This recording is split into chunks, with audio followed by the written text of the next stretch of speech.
All right, guys, so I'm going to show you how I put together my Jumpsport trampoline because the directions were not good. You're going to basically put this little loop around all of the stands of the trampoline to start as your base, all right? And so after you do that, you'll see that I pretty much put the big loops around every stand on the trampoline. And then what we're going to do is move on into putting those little bungee cords into every part of the loops that you see on the trampoline here. So after you do that, you want to make sure that when you are putting these in, my nails were not really helping me that much. You want to make sure that it is super, super tiny so you can kind of squeeze it through those loops that are really, really tight. And you're going to make sure that the half circle part at the top is facing upwards and not downwards. And you'll see why I did that a little bit.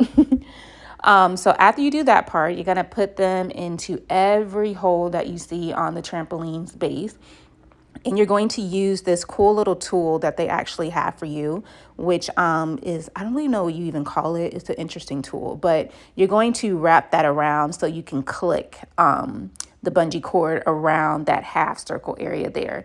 And you're going to do it on one side, then you're going to go to the next side and pretty much do it all around the entire trampoline. What you'll notice is that it gets tighter and tighter as you kind of go around and around.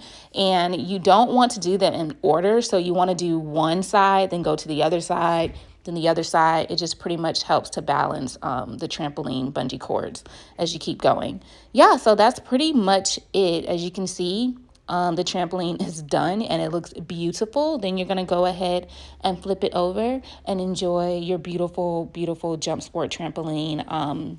This is the one that I think is probably the best trampoline that I've gotten so far online, and I got mine from Amazon. So hope this video was helpful because I really needed it when I got to, putting this thing together. But there's your trampoline.